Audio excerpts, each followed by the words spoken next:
Hello and welcome back to Authors in Espresso. I'm your host, Nadia Gilkes, and today we have a real treat. Today's guest is one that I'm super excited about because we're going to be talking about leadership, not just as a role, but as a calling. Our guest today is Joi McMillon, a seasoned healthcare leader whose more than 30-year journey in long-term care began at the bedside as a CNA and led her all the way to the boardroom as an executive. What I love most about Joy's story is that she carries every step of her journey with her. The long shifts, the lessons in humility and compassion, the clinical decision-making, systems leadership, and the resilience it requires to navigate post-acute care. Joy's brand new book, Survey Ready Every Day, A Guide to Resilient Leadership in Healthcare, is part memoir, part guidebook, and part conversation. She wrote it for leaders who are juggling responsibilities, navigating compliance, shaping culture, and still trying to lead with heart. It reads like mentorship in written form, honoring lived experience, reminding us that none of our steps are wasted, and offering practical tools for the kind of leadership that sustains both the caregiver and the people they serve. Joi, thank you so much for joining in tonight. Thank you for having me. You're welcome. I'm so honored, one, that David thought enough of my podcast to refer you, and then two, that I know there's a time difference, so it's a little bit late over there, but you still made time for us. So I am very appreciative. All right, a couple of technical difficulties, but this will, I'm sure, be all edited out. But I am so glad you're here, and I wanted to start out this interview with the same question that you asked the readers in your book. What is your why for leading? My why for leading is when I started out as a nurse, I began to um, really want to make the change. However, I was not set up in a position to where mentally I felt like I wanted to lead. It was more God's path for me. I actually had previously left a job that I had and moved into another position at another facility because it was not my choice to lead. I wanted to care for the patients and take care of the residents that we had in our care, and I loved that aspect. And so I left one position and jumped into another where I figured, yes, I'm on the floor, I'm taking care of my patients, and the leader got walked out and they handed me the phone and the keys and said, "Here's here's the phone, here's the keys, there's the office, call us if you need us." Wow. And I kind of jumped back and I said, I don't mind doing this to help you. However, that's not my choice. I will do this until you find someone. Um, During that process, I made sure that, I did everything that I could to make sure the unit was running right, to take care of the patients to the highest level of quality. And one thing that I found was that as time went on, I made sure that I was able to meet the needs of the facility, the residents, the patients, and the staff and support them. And I began my journey truly in leadership by continuing my education so that I could be a resource to the staff and make sure that we were regulatory compliant in all ways and just giving exceptional care. What I did find was once I realized that they were not looking for anyone, um, yeah, I found that out during a hurricane. We were Oh, sitting wow. around waiting for a hurricane to come, and months had passed. And I'm like, "Where are you on the job search?" And they're like, "Yeah, no. 3 weeks in, we knew it was you. You were the one who Wow. united the team. You united all departments, and everything was running so well." And I was like, "Well, when were you gonna let me know?" You know, it would have been nice, but One They're thing trying that to slide that under the radar, like, they maybe she did, they won't really notice. did, like, "Hey," you know?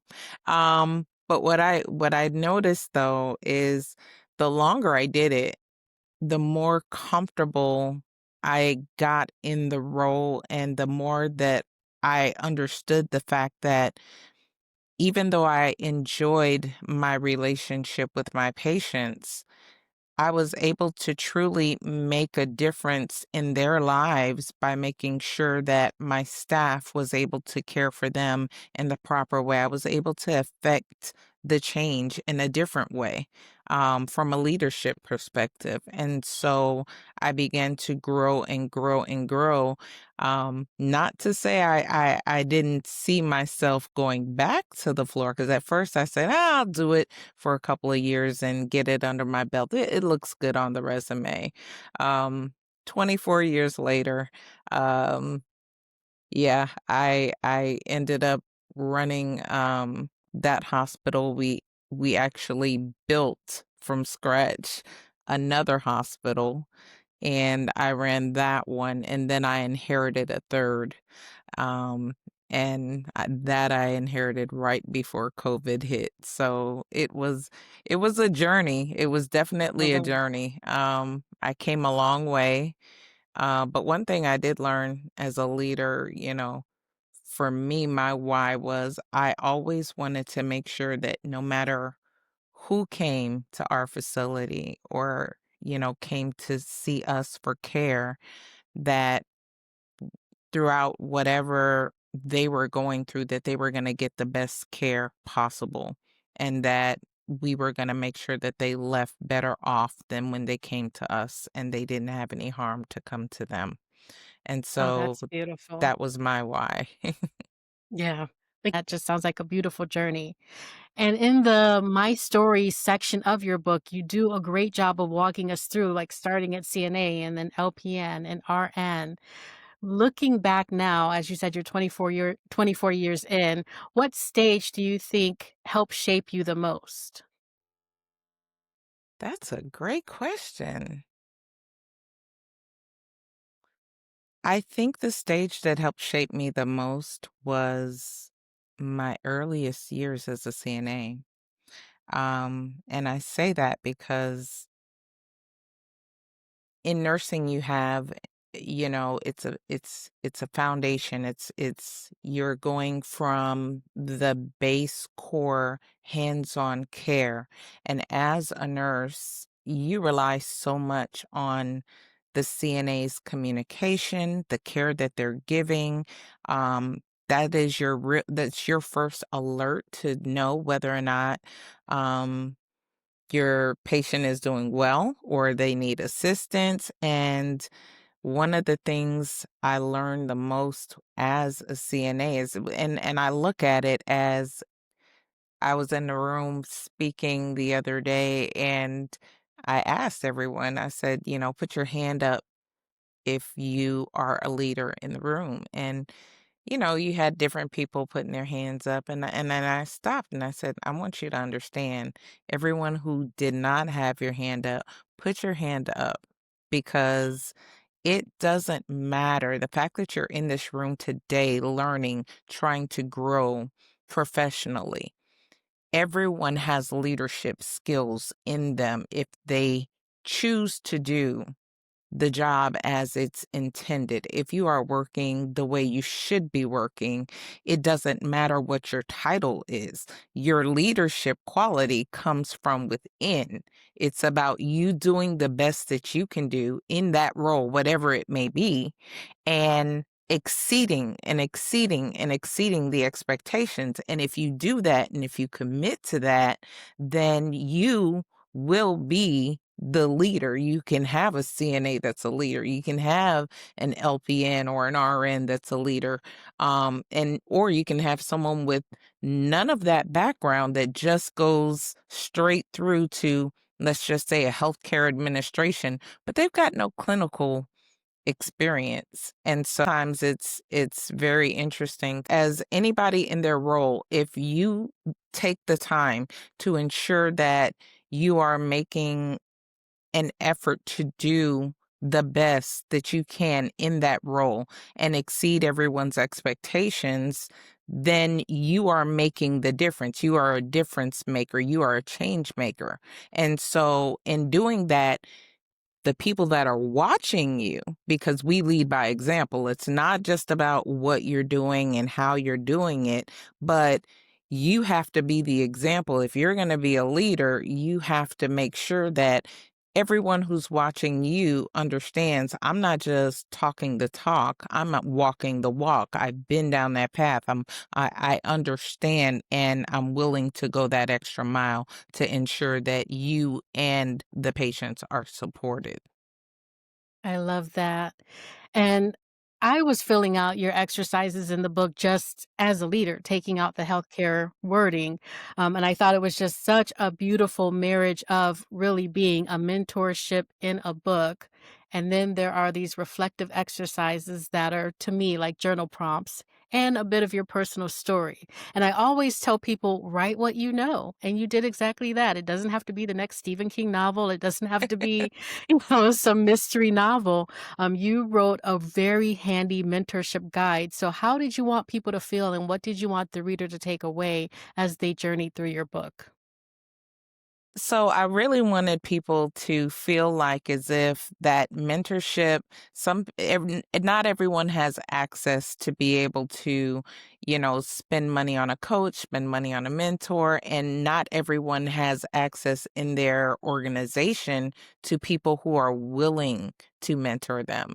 And so I wanted it to be a very similar experience of what I would want to take someone through if they were under my wing, and what I would want to show them and highlight to them some of the small wins that they can do, some best practices for them as leaders, and reflections for them to be able to um, make the best, I think, of their leadership experience so that they can manage up their team, right? And that's really your goal. Your goal is not, I can do it all and I am the be all and end all. No. Um, you're the best leader that you can be when you have I think the biggest accomplishment that I have made as a leader throughout the years is watching so many. I can count on. I've got at least maybe I want to say a good 15 people that I've seen that I've hired from new grad that have exceeded. They are now ARNPs out there with their own practice, their own businesses. It's almost like how you would raise your children. You want to not hold on to everything yourself, but you want to give them everything that they need and support them. And right. And to see them level up to the next, and to the point of where they have outdone you. And you are now like sitting back like a proud mama saying, Right? okay, You've nurtured okay. these nurse babies. Yes, yes, and seeing it come to pass is a beautiful thing, and it's true whatever journey that they choose to take. Some branch out into business, some people are very comfortable staying right where they are, but then watching them where they are grow into leadership positions in that role. So I've seen it all. When I retired, um, it was the people that I had been mentoring that jumped into my position, and I got a chance to watch that happen and support them. And you want to see people win in life, and as a leader we're here to foster that and to foster that growth professionally and personally, because that's somebody who's able to do whatever God has put in their heart to do, right? And to and it also tells a story. Remember when I said it was not my initial, um that was not my plan. Literally it just got dumped in your definitely lap. was not my plan. I left that to go to not that and ended up right there anyway. And it was a learning experience because what it teaches you is, you can have whatever plans you have and you can have Mhm. whatever expectations or whatever you think you want or what you believe your path is. But when God has a path for you and when he has a plan for you, no matter what you may think, his his plan is going to come to pass. He's going to make sure it happens. So, I look at it like that, and it's an interesting way of looking at it. But in the book, I love to take people through that journey because, like I said, not everyone can have access to that. But this is a way for me to help to guide somebody else along the journey. And you never know. I mean, we're in the internet age, right? Mhm. So online presence and things like that. So your reach where not everyone has access to joy, um, but everyone does have access to the book. So it's there for them. Absolutely. And you shared a lot of personal stories throughout. I know the ones that touched me. But what is one story or lesson that you truly hope people take to heart from your book? One thing that I would really hope people take to heart is the fact that as a leader, you really want to make sure that you're nurturing the people that are with you, that you're in it with them. People don't understand how much you can get from your team if you really show them that they're not alone, that you are right there with them, whether you're in the building with them, whether you're, on the same campus as them. And a lot of like right now, here we are on a virtual platform and people are working remotely and things like that. So, how do you build that community when you're working remotely? How do you incorporate that in, right? And so, you really want to show that you're there, whether it's the check-ins and, how's the family doing? And is there anything that do you, a question I used to ask all the time, do you have everything you need to be able to do your job right? Is there anything that we're missing? Is there any other way we can better support you?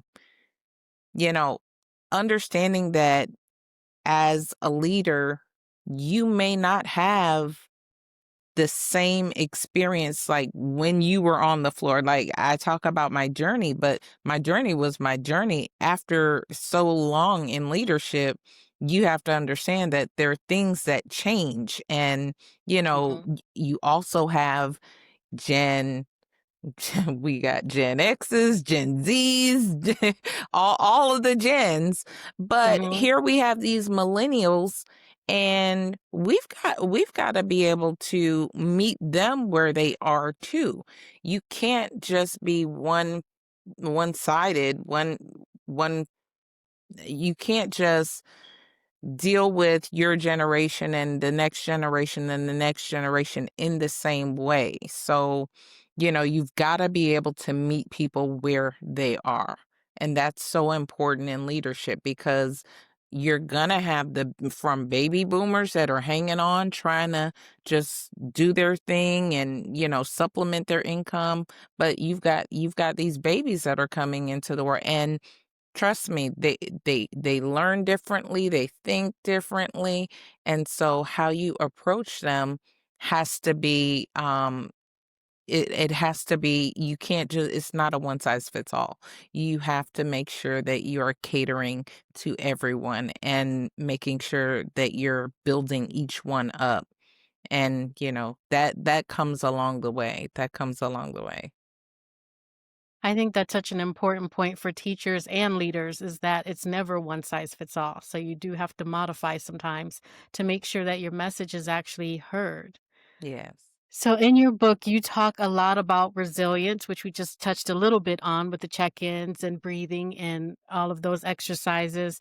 But you also talk about the long days, giving so much to your team, giving so much to your patients, and then making sure that you have enough left in the tank for the people at home that you care about the most. So, what are some ways that you practice self care? So, my self care is I like to make sure that I have time to travel.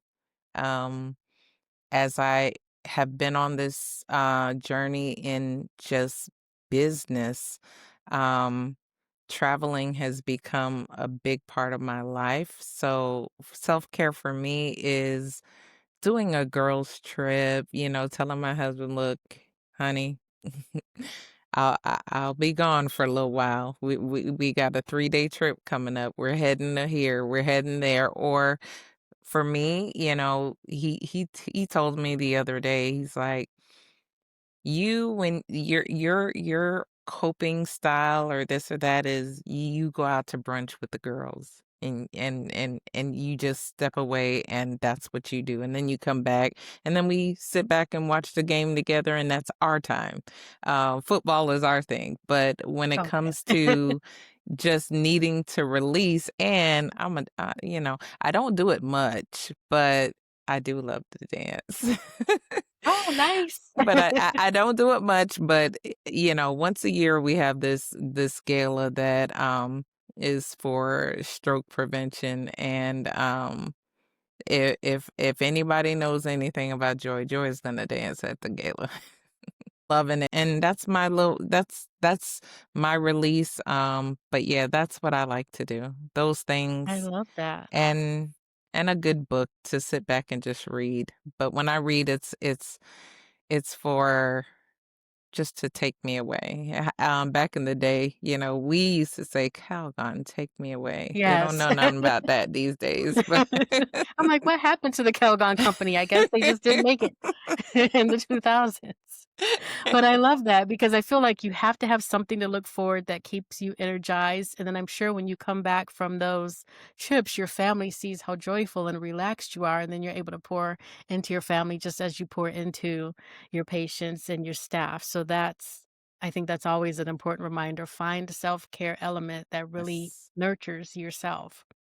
Now Yes. you are incredible. You have the 30 plus year career in healthcare. You're managing teams in hospitals. You're a wife, a daughter, a mother, a family member, and you do all of these things. You started this incredible fitness journey, all these things that you do. How did you find time to write a book? Well, the journey of entrepreneurship is sometimes you have downtime. And with all the different changes that were made in um I would say in America at this time, we had a whole lot of going on in this past year.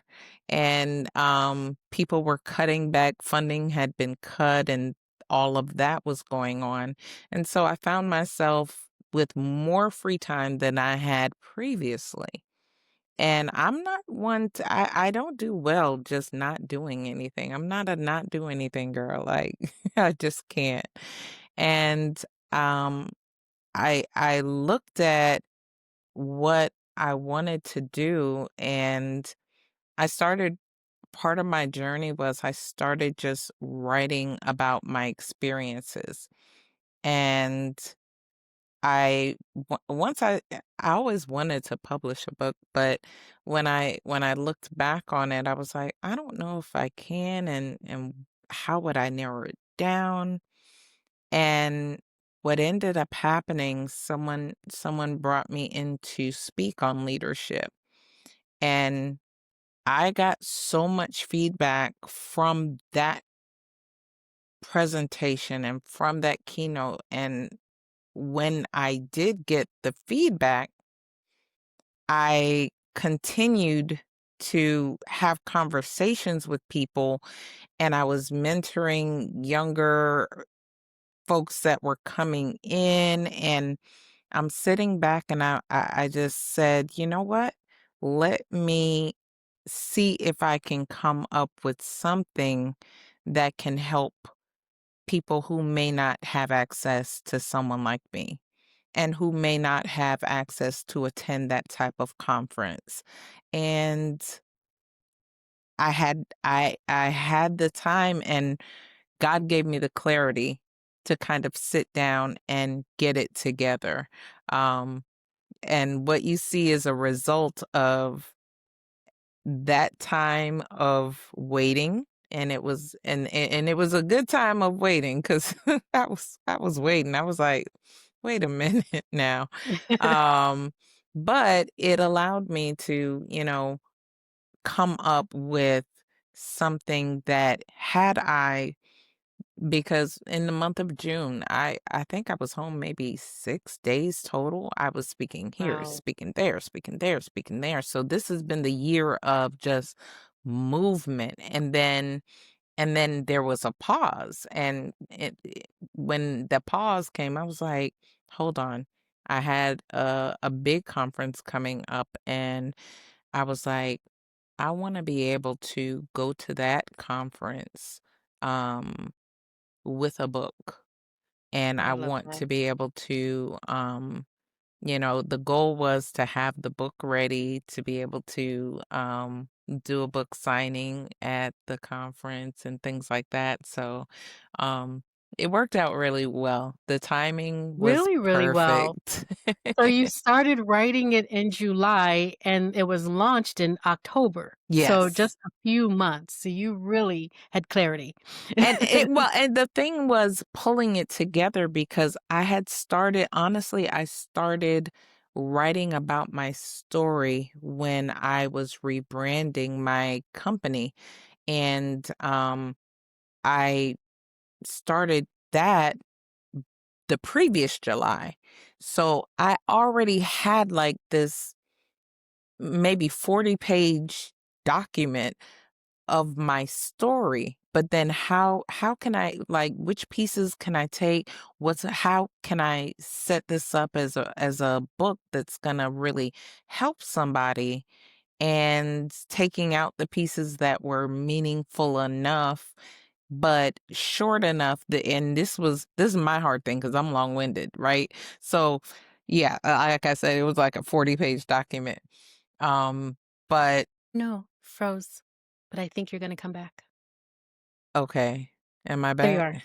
Yeah, for me, being long-winded and having all of that, story right there, the goal wasn't to put it all out there like that. It was to really be a help because when you are in a leadership position, you don't have time to sit there and read, that's you want to read my memoirs. Okay, when you have time and that's long reading. You don't have time for Mhm. that. You need quick wins. And so between that time period, I was able to just pull from what I already had and put it together. And, then I was able to say, I let a couple of my trusted friends take a look at it, and they were like, Good. "No, put it out there. Get it done." Yeah, And I it's pulled the trigger. amazing. Yeah, you've got the resources, you've got the reflective moments, you've got the appendix at the back with the other beautiful, colorful resources that are one page at a glance. So I think you did a beautiful job with that. Um, I noticed that you used spines for publishing. Now, there's so many companies out there. There's so many ways to get your book out there. And you mentioned how fast this one turned around. So, why did you make the decision to use spines and how was your publishing experience?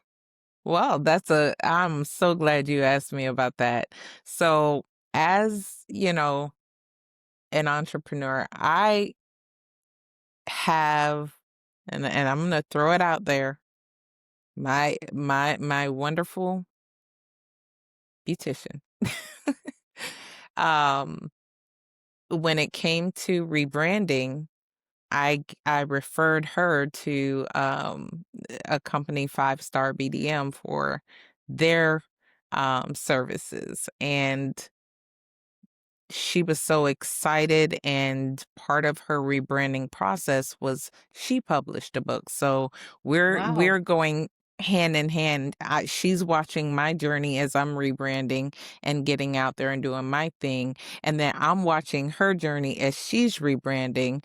And then I told her, I said, I showed her that I had a book, and I had already done like the mock-up of how I wanted the what is it? The The face of the book, cover? the cover, yeah. Mhm. So, and I was like, I have this, and I really wanted. She was like, I got I I got a person. She was I said, "Who did yours?" She was like, "No, no, no. I got it.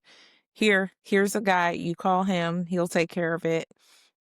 Um and so she put me in touch with the gentleman from Spines, and I told him my timeline. I told him what my goal was, and they made no promises, but they said they'll do their very best. And yeah, they did an amazing job. um Took me straight through the whole process. I gave them everything that I had, which essentially was everything, and Full manuscript already, it yeah. was already done. So, all they did on their end, they did the proofreading, and they did all of any edits that needed to be made. I think there were maybe 2 or 3 edits that we made. They sent me what it was gonna look like. I gave them some suggestions back, and then they asked me about the cover, and I was like, well, this is what I was thinking of, but I want my picture there, and because it was a mock-up with someone else. And they were like, sure, okay, give us a few and we'll get that back to you. So they had everything in production for me, and it was published already for me to head to Pittsburgh and present and have that as a selling point at that point. And so it was really good, and it was a wonderful conference because we were able to it was both leaders and youth that were in leadership programs. Wow. So I was able to Perfect not audiences. just, yes, because I got them from both ends. So Mhm. it was really good. So shout out to Spines, and You're selling me. yes, shout out to them, because no, they really did a great job, and I'm very thankful. I'm very thankful. Well, we love the idea of a one-stop shop, so maybe your contact would wanna be featured on here and just give an overview of what they do and what that looks like, because I and a lot of people that I know, we've done everything ourselves, and then you just throw it on Amazon and hope for the best, but I've never had, like, the one-stop shop, and there's so many out there, it's hard to know which one to choose, so you giving a glowing endorsement and having a beautiful product on the end with a quick turnaround, that is a huge endorsement to them, I think, so Yeah, thank you for well that. deserved. So, I know that this isn't going to be the only project that you have, so what's next? Oh, what's next? I'm looking forward to publishing another book.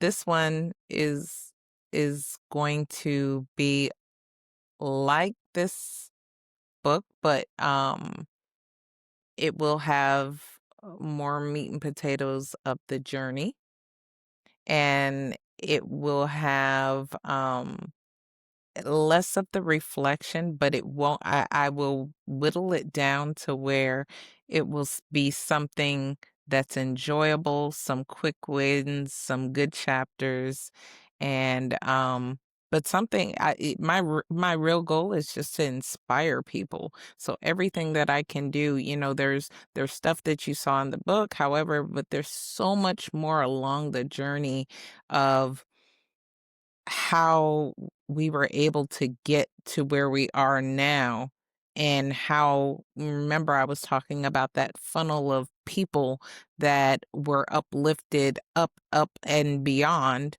right? The real goal is to get everybody to that level. And so there are different ways to be able to inspire people. So my goal is to really get out there and inspire people. And the books are one way, and the other way is keynotes. I love delivering the keynotes to I really, love that. because that personal connection and just Mhm. interacting with the audience, that's a comfort zone for me.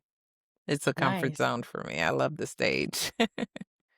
And what are your signature keynote topics when you do presentations? Ah, leadership. So so leadership, with a focus on being able leading with compassion, empathy, and accountability, I think is That's what I very see. important.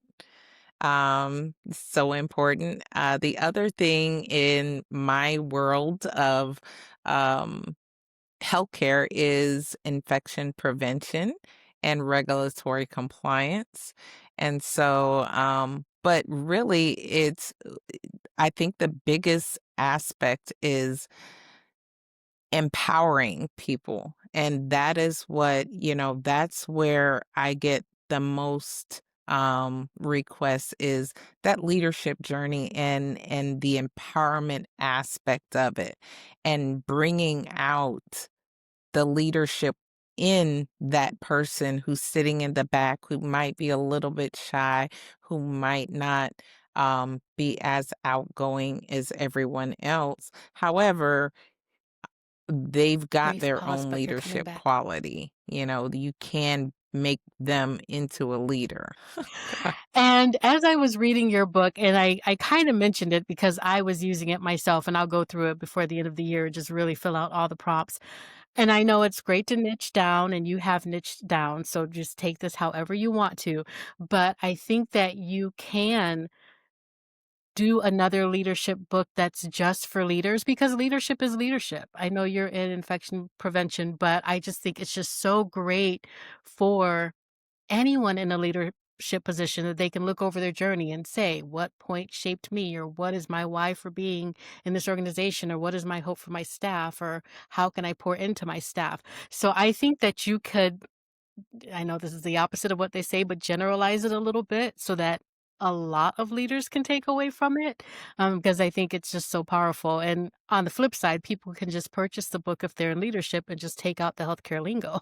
Right, right. But No, yeah, you you I you love that. actually have a point, and that I think is one of the things, because when I speak as far as keynote, it's not always infection control is one of the things that I do, regulatory compliance, another thing I do. However, leadership, those qualities that we were talking about, managing up, building people up, empowering them, leading by example, all of those things are not specific to healthcare. Those things are the things that are going to help you to be able to build a culture of people who want to come to work, help retain the people that you have, help them to, when they grow, want to stay with you, right? And so Mhm. what is that doing? You're building your own funnel of leaders from your base, and you're retaining the good ones as they come along so that they can be the ones to replace you when it's your turn.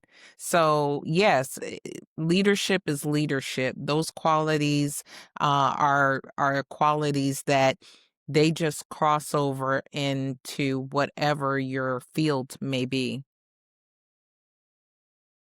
I love that. So I can't wait to see what you do in the future. And before we go, I just want you to give a little nugget of wisdom to the young CNA that might be out there.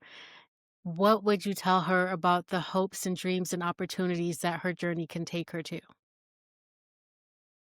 To that young person, no matter where they are, I will tell you Never let anyone tell you what you can't do. Just do everything that you can. Whatever God has put in your heart, don't let anybody hold you back. Don't let anyone tell you what you can or cannot do when it comes to your ability. You can do whatever it is that you would like to do as long as you put your heart and dedication, and like I always would tell anybody, as long as you're working and doing what God has purposed for you to do, you keep moving forward. You keep moving forward. And as far as being a leader, you can lead in that role. You can excel in that role. And in what you're doing, you are making a difference in everyone's life.